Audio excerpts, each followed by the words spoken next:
Hello everyone, welcome to another video of my channel. Today I'd like to discuss about another very important and interesting problem that's name is house robber. So let's get started.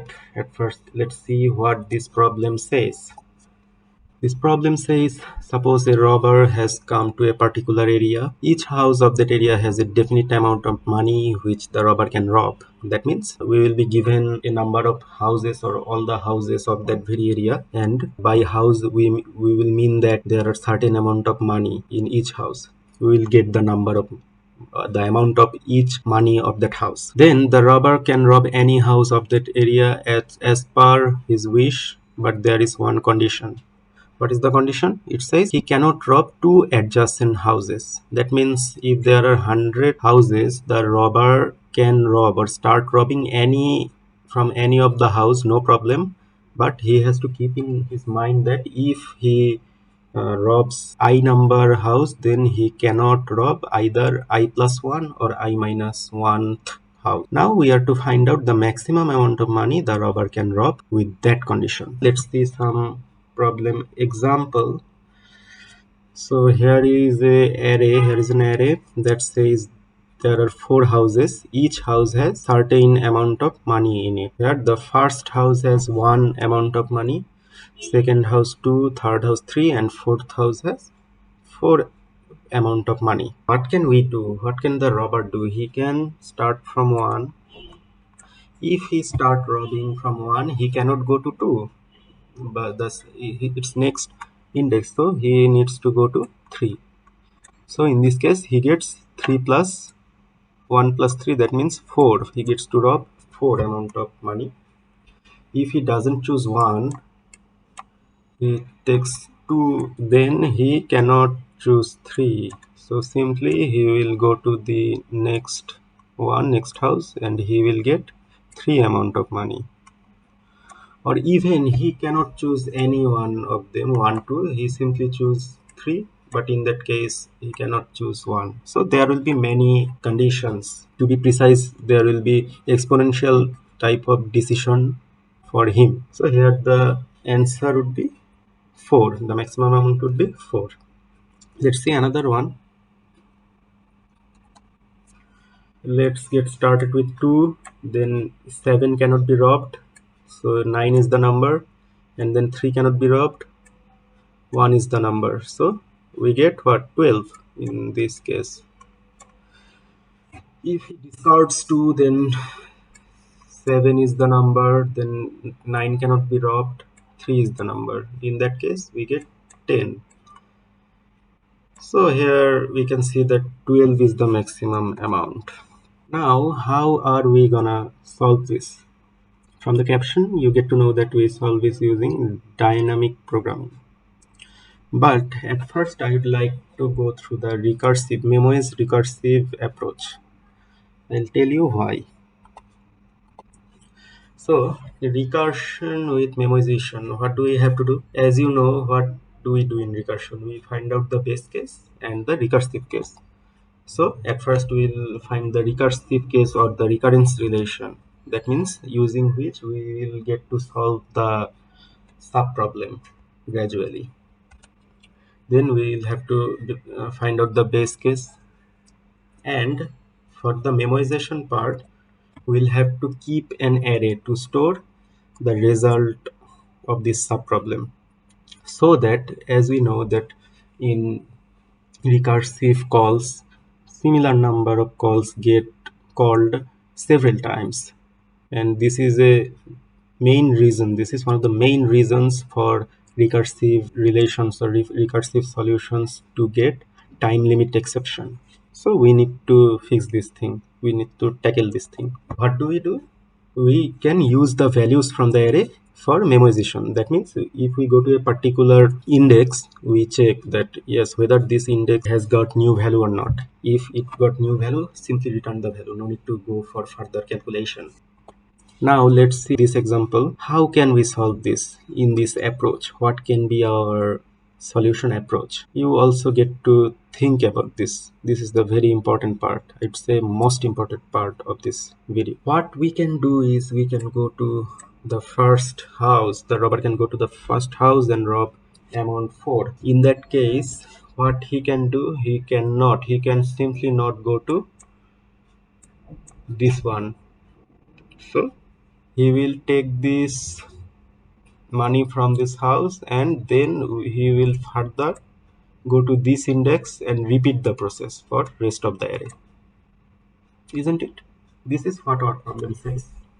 So the maximum amount of money can be either this thing, that means at the current index take the, or current house take the amount and skipping the next house, repeat the same procedure for the next starting house. Or what can be done, skip this very index and start from this point, start the same procedure from this point. I hope you have understood the thing. If you haven't, try to think again, pausing the video. This is the crucial part. Using this comparison, gradually we'll go forward and solve the question, solve the problem. So what does our recurrence relation is become? It is maximum amount at index I will be maximum of the current sum or current value at that index I plus, here I am calling the recursive recursive function as process, as the at the process of index I plus 2 or the process of index I plus 1. So we'll simply comparing these two thing. The more value will be returned by any of that will be considered as the maximum amount of index I hope you get to understand about this recurrence relation. This is the most crucial part. So now let's go to the algorithm. What does it say? Here what we'll be doing is that we'll keep an array with some limit, maybe the size of the our given array. This is here our answers will get stored. Then we write the recursive function. It will take the array and position. We'll start from the 0 position. Now here's our base case. That means if the position is greater than or equal to n, where n being the size of the array, if it crosses n or becomes n, then definitely at that point no value will be robbed. So we simply return 0. Then we check for the dynamic solution. We got our base case or terminating condition. Now we're gonna do the memoization part, that if the position, the index of the DP array is not -1, that means we did initialize all the values or all the indexes of my DP array as -1. So if this position is not -1, so definitely we have already calculated the value in this position. So simply we return the DP position. Next comes the recursive solution. What does it do? Have a look clearly. It is simply our recurrence relation. That is the value at that position plus the function will be called with 1 plus 2 position. Function will be called with the next 2 position value. So we'll have to find out between this value or simply the immediate next value. Okay, thus we will get our maximum value. And what are we doing is, here we were getting our dynamic programming position value. Here we are simply setting that value, and in the main function we simply call this recursive rob function with the 0th position. Now we try to apply this algorithm in this array. What do we see? This is our 0th index, this is 1, this is 2, this is index number 3. Okay, so if we try to apply this algorithm in this array, what do we see? At first rob0 will be called, this 0 index will go. Then what will happen? This 0 is not greater than or equal to the size of the array, so we'll get maximum of what is 1 is the value of this 0th index, so we get this 1. Then simply we will call the rob. Here we have simplified the named as rob 0 plus 2. 0 plus 2 means 2, rob 2. And we'll also try to find out the maximum of what? The next to 0th position, that means rob 1. Now this rob 2 will be called. So what we get? We get simply what is the value in the 2 index. In the 2 index we have 3. So we got here 3, and if we increment 2 with 2 we get 4. So we got rob 4. What we get here is the next index of 2, that is 3, rob 3. Now the rob 4 will be called. But when we get this position 4, what we see? 4 is equal to the size of the array. So this will simply return 0. And we get what? Here we get 3 plus 0 equals to, here we get simply 3. Now this rob 3 will be called. 3 is less than 4. So here we will get another recursive call. What? In our 3 index 3, what we have? Index 3 we have 1. So here will be 1. And if we increment 2 with 3 we get rob 5. And the next of 3 is 4. So we get 4. But rob 4, that means our base condition will be fulfilled. So here we get 0. Similarly 5 is greater than the size of the array, that is 4. So we get simply 0. So our this very line, what does it return? It simply returns 1. It returns 1. Now the question is, now my question is, in our DP array, let's take our DP array. Let's say we have initialized all this value with -1. So here what it has been called in this statement, the what is the parameter of the index? The parameter is 3. So in the 3 index, what we get? We simply get it is returning 1. So in the 3 index 3 of our DP array, we will get 1. So this rob 3 will return 1, and this has already returned 3. Which is maximum between 3 and 1? 3 is maximum. Our rob 1, that means in the DP array the index 1 has returned 3.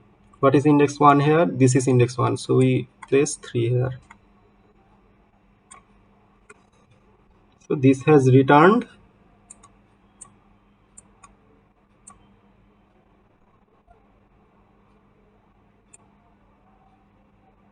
3. Our 2, rob 2 has returned 3. So the index 2, 0, 1, 2, this has returned 3. So here we got 3. Now we need to call this rob 1. What do we get? Since 1 is less than 4, so the recursive condition will be called. In the 1 index we have 2, so we get this 2. If we increment 1 with 2 we get 3, so rob 3 will be called.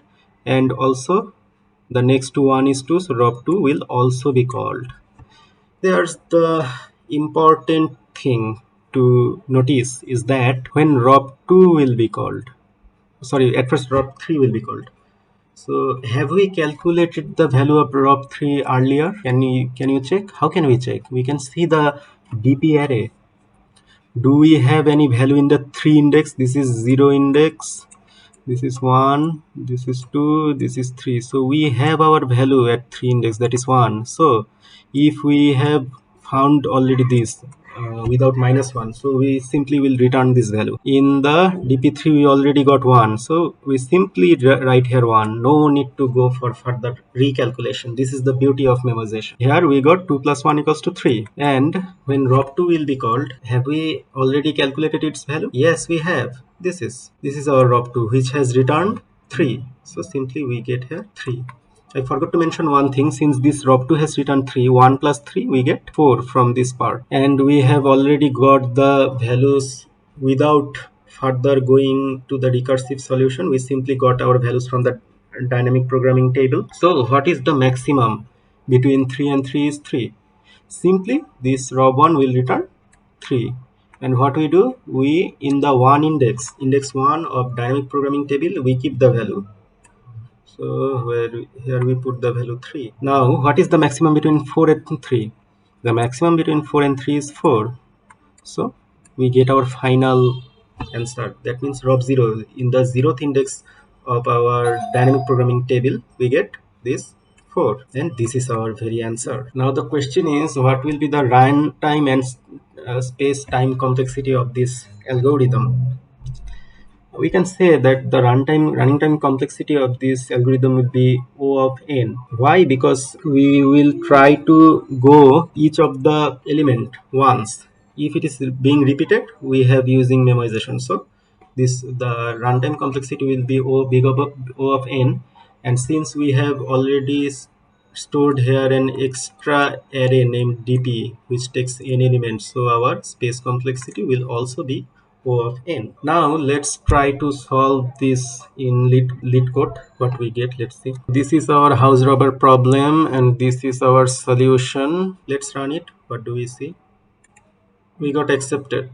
Our runtime is faster than this and memory usage is less than this. Now it's the time for the tabular approach. Here the tabular approach we are using is bottom-up approach. That means we will start traversing from the end of the array and ultimately we go to the very first index. So what will we have? We will have this array.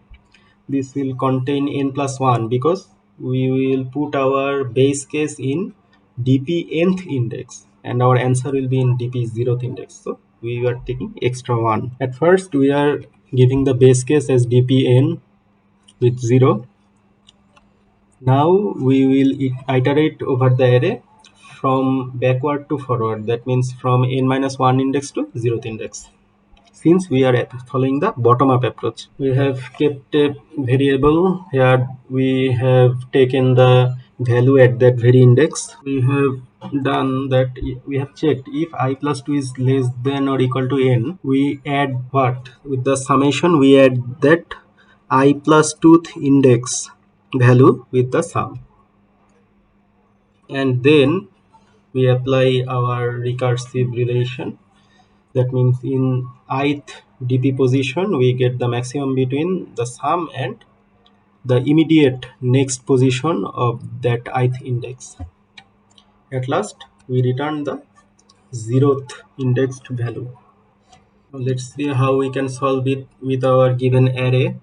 This array, we take another array named dp. Okay, so here we will have 5 position actually: 0, 1, 2, 3 and 4. We have initialized the last position with 0, so we got 0. Here our I is n minus 1, so initially I is here in the start of my loop. I is here. Now what we do, our sum is array I. That means our sum will be array n minus 1, that is 1, this one. Our sum is here 1. Then if I plus 2 is less than or equal to n, I plus 2 means 5. 5 does not satisfy this condition, so we don't need to add this value here. We simply, our sum is 1 and dpi plus 1. What is dpi plus 1? Dpi plus 1 is 0. Which one is max? Max is 1. So we write here 1. Now our I is here. Now in this position, what do we get? What is the value of sum? Array 2. Array 2 means this position. So value of sum is 3. I plus 2. I is 2. 2 plus 2 equals to 4. So in the 4th index we have 0. So sum remains 3. Sum remains 3. And dpi plus 1 means this one, which is 1. What is maximum between 3 and 1 is 3. Simply we put 3 here. Now our I is here. As we are decrementing the value of I, we get the value of sum here is array of 1. Array of 1 means 2. So the value of sum here will be 2. Now i's value is here 1. 1 plus 2 equals to 3. 3 is less than 4. So we simply, with 2 we add dp 3. What is there in dp3? In dp3 we have 1. So we get 2 plus 1. That means 3. as a sum. And our dp I plus 1, what we have, I plus 1 means dp2 we have 3. So the maximum between 3 and 3 is 3. We simply put 3 here. Now we go to the last position, that is 0. I is now here. Here the initial value is I 0. At a 0 position we have 1. So our summation is 1. Now 0 plus 2 means 2. 2 is less than 4. So what we have?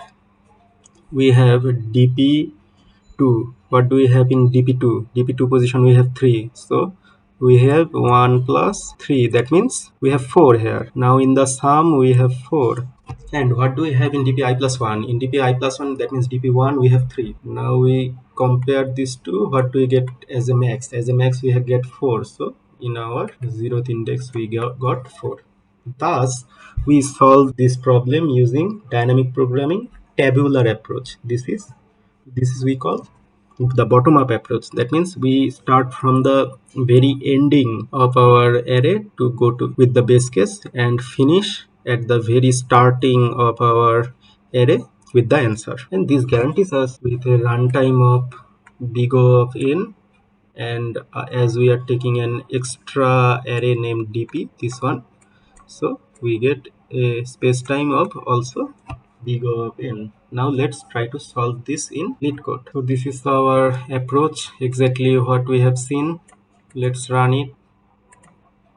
So we got accepted. Our runtime is 3 ms, faster than this amount, and memory usage is this. That's all for today. I hope you have understood this problem, and sorry for a bit longer version of video. I tried to demonstrate both the approaches and try to show you the solution step by step. I hope you have understood this problem and the solution very well. So happy coding. And this problem is one of the basic problem to learn dynamic programming approach. So if you can learn this problem or understand this problem very well, then it can be very helpful for you to solve problems using either recursive memoization or tabular approach. Okay, that's all.